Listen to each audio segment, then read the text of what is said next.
প্রথম যে সেন্টেন্সটা দেখতে পাচ্ছি এটা হচ্ছে সিলেট বোর্ড 24-এ আসা একটা প্রশ্ন। প্রশ্নে বলা হয়েছে the idol always lag behind.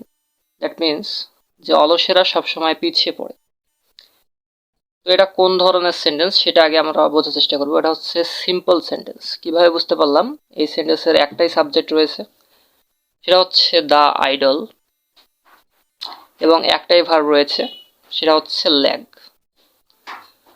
তো এই সেন্টেন্সকে বানাতে হবে কমপ্লেক্স। এবার কমপ্লেক্স কোন ধরনের সেন্টেন্স? কমপ্লেক্স হচ্ছে যে সেন্টেন্সে দুইটা অংশ থাকে এবং এটা কনজাংশন দ্বারা যুক্ত করা থাকে।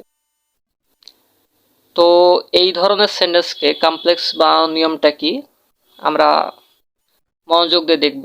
যে সেন্টেন্সের যদি শুরুতেই দা থাকে, আমি আবারও বলছি, যদি সেন্টেন্সের শুরুতেই দা থাকে তাহলে দাটাকে তুলে দিয়ে আমরা ওই জায়গায় লিখে দেব দোজ হুয়ার অথবা দ্য পিপল হুয়ার। দোজ হুয়ার অথবা দ্য পিপল হুয়ার, দা এর পরিবর্তে। আর বাদ বাকি অংশ যেমন আছে তেমন থাকে। তাহলে দা এর পরিবর্তে আমি লিখলাম দোজ হুয়ার। তো আপনারা চাইলে দ্য পিপল হুয়ার এটাও লিখতে পারেন। তো দা আর লিখবো না, দায়ের পরে যা আছে শেষ পর্যন্ত লিখবো। দায়ের পরে কি আছে? আইডল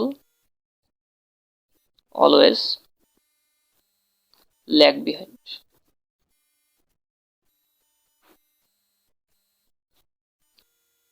তো হয়ে গেল আমাদের কমপ্লেক্স।